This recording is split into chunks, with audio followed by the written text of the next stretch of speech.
Hello dear student, welcome आप सभी का आज के इस नए वीडियो में। तो आज हम लोग बात करने वाले हैं साइकोलॉजी के ऐसे मोस्ट इंपोर्टेंट क्वेश्चन जो आप लोग एग्जाम में बार बार पूछे जाते हैं, ऐसे प्रश्न जो आप लोग एग्जाम में बार बार देखने को मिलते हैं। तो शुरू करते हैं बिना किसी देरी किए प्रश्न संख्या 1 से। प्रश्न संख्या 1 में आपका दिया हुआ है निम्नलिखित में से कौन जो है मनोवैज्ञानिक गुण नहीं है, जिसमें से जो है 4 ऑप्शन आपके पास है। पहला ऑप्शन जो है बुद्धि, बुद्धि एक जो है मनोवैज्ञानिक गुण है। अभिक्षमता ये भी जो है एक जो है मनोवैज्ञानिक गुण है। और तीसरा ऑप्शन आपके पास है अभिरुचि, ये भी जो है एक मनोवैज्ञानिक गुण है। तो आपके क्वेश्चन में कहा है कि मनोवैज्ञानिक गुण नहीं है, जिसका राइट आंसर हो जाएगा आपको ऑप्शन नंबर डी, यानी जो है अवलोकन ये राइट आंसर हो जाएगा। ठीक है, चलिए नेक्स्ट क्वेश्चन की ओर चलते हैं, अगले प्रश्न की ओर। अगला प्रश्न आपका दिया हुआ है निम्नलिखित में से कौन जो है शाब्दिक परीक्षण नहीं है। इनमें से जो कौन जो है शाब्दिक परीक्षण नहीं है, तो जिसका राइट आंसर हो जाएगा आपको ऑप्शन नंबर शाब्दिक परीक्षण अगर होगा तो वो होगा बीने परीक्षण को जो है शाब्दिक परीक्षण कहा जाता है। तो क्वेश्चंस में कहा गया है कि शाब्दिक परीक्षण नहीं है, तो जिसका राइट आंसर हो जाएगा आपको ऑप्शन नंबर ए और बी जो है शाब्दिक परीक्षण नहीं है, जिसका राइट आंसर हो जाएगा ऑप्शन नंबर डी, यानी जो है इसका राइट आंसर हो जाएगा ऑप्शन नंबर डी, यानी अ और ब दोनों इज ए राइट आंसर। ठीक है, चलिए नेक्स्ट क्वेश्चन की ओर चलते हैं, अगले प्रश्न की ओर। अगला प्रश्न आपका दिया हुआ है जिन व्यक्ति की जो है बुद्धि लब्धि जो है 80 से 89 के बीच में होता है उसे क्या कहते हैं। जिसका जो है बुद्धि लब्धि 80 से 89 के बीच में होता है उन्हें क्या कहते हैं, तो उसको जो है औसत यानी जो है औसत कहा जाता है, या जो है आपके अगर क्वेश्चन में अगर सामान्य रहेगा तो उसे जो है सामान्य कहा जाता है। ठीक है, चलिए नेक्स्ट क्वेश्चन की ओर चलते हैं। अगला प्रश्न आपको दिया हुआ है बहुबुद्धि का सिद्धांत प्रतिपादन किया था। बहुबुद्धि जो है उस सिद्धांत का जो प्रतिपादन किसने किया था, तो जिसका राइट आंसर हो जाएगा ऑप्शन नंबर ए, यानी जो है गिलफोर्ड ने। ठीक है, चलिए नेक्स्ट क्वेश्चन संख्या 5 में डिफरेंशियल अभिवृत्ति परीक्षण में कुल कितने परीक्षण शामिल है। कुल परीक्षण शामिल है, जिसका राइट आंसर हो जाएगा आपका ऑप्शन नंबर सी, यानी जो है 8। कुल जो है 8 परीक्षण शामिल है। ठीक है, चलिए नेक्स्ट क्वेश्चन की ओर चलते हैं, अगले प्रश्न की ओर। अगला प्रश्न आपका दिया हुआ है मनोदैहिक शील गुणों में गत्यात्मक संगठन में रूप में व्यक्तित्व को कितने परिभाषित किया था। किसने जो है परिभाषित किया था, जिसका राइट आंसर हो जाएगा आपको ऑप्शन नंबर सी, यानी जो है आलपोर्ट। ठीक है, सी यानी आलपोर्ट। चलिए नेक्स्ट क्वेश्चन की ओर चलते हैं, अगले प्रश्न की ओर। अगला प्रश्न आपका दिया है निम्नलिखित में से कौन जो है 100 का एक प्रकार है। कौन जो है 100 का एक प्रकार है, जिसका राइट आंसर हो जाएगा आपको ऑप्शन नंबर डी, यानी जो है पहचान 100।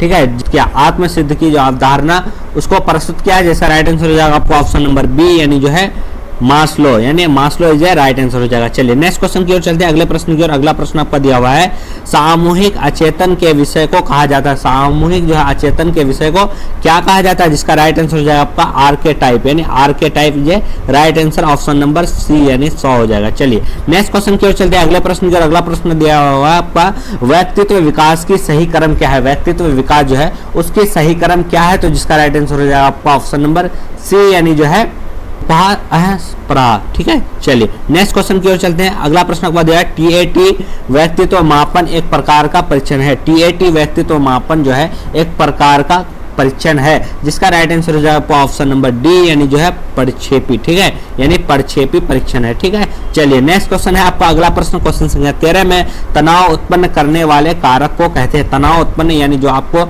जो है तनाव उत्पन्न करता है उस कारण को क्या कहते हैं, जिसका राइट आंसर हो जाएगा ऑप्शन नंबर बी, यानी प्रतिबल, यानी प्रतिबल। चलिए नेक्स्ट क्वेश्चन की ओर चलते हैं, अगले प्रश्न की ओर। अगला प्रश्न आपका दिया हुआ है प्रसिद्ध मनोवैज्ञानिक हंस शैली संबंधित है। हंस शैली जो है किस क्षेत्र से संबंधित है, जिसका राइट आंसर हो जाएगा आपका ऑप्शन नंबर बी, यानी जो है तनाव के अध्ययन के क्षेत्र में। ठीक है, चलिए नेक्स्ट क्वेश्चन की ओर चलते हैं, अगले प्रश्न की ओर। अगला प्रश्न आपका दिया हुआ है मन मस्तिष्क तथा प्रतिक्षण तंत्र आपसी संबंध को अध्ययन करने वाले विज्ञान को क्या कहते हैं, जिसका राइट आंसर हो जाएगा ऑप्शन नंबर ए, यानी जो है साइको न्यूरो इम्यूनोलॉजी, यानी right answer option number A हो जाएगा। चलिए नेक्स्ट क्वेश्चन की ओर चलते हैं, अगला प्रश्न आपको दिया है सामान्य और असामान्य तथा श्रेष्ठ में केवल अंतर होता है। किस चीज का अंतर होता है, जिसका राइट आंसर हो जाएगा आपको ऑप्शन नंबर ए, यानी मात्रा का। ठीक है, चलिए नेक्स्ट क्वेश्चन की ओर चलते हैं, अगले प्रश्न की ओर। अगला प्रश्न दिया हुआ है आईसीडी 10 प्रस्तुत किया। आईसीडी 10 जो है वो क्या प्रस्तुत किया है, जिसका राइट आंसर हो जाएगा ऑप्शन नंबर बी, यानी जो है विश्व स्वास्थ्य संगठन द्वारा। ठीक है, चलिए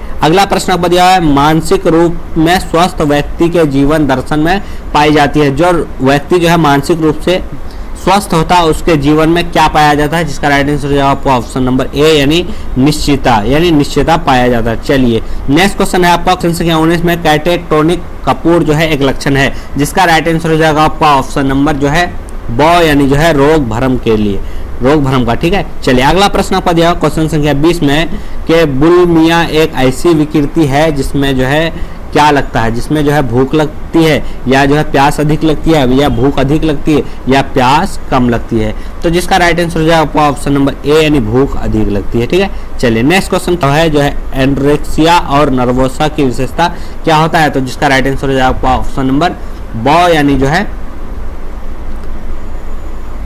जिसका राइट आंसर हो जाएगा ऑप्शन नंबर ब यानी जो है अपर्याप्त भोजन में वजन में कमी। ठीक है, अपर्याप्त भोजन से वजन में कमी। चलिए नेक्स्ट क्वेश्चन की ओर चलते हैं, अगला प्रश्न की ओर। अगला प्रश्न में दिया है मनोचिकित्सा का उद्देश्य क्या होता है। मनोचिकित्सा का जो है उद्देश्य वो क्या होता है, जिसका राइट आंसर हो जाएगा ऑप्शन नंबर डी यानी जो है द और सौ यानी अ और सौ दोनों इज राइट आंसर हो जाएगा। चलिए नेक्स्ट क्वेश्चन की ओर चलते हैं, क्रमबद्ध असंवेदीकरण का प्रतिपादन किसने किया था। क्रमबद्ध असंवेदीकरण जो है प्रतिपादन किसने किया था। तो जिसका राइट आंसर हो जाएगा ऑप्शन नंबर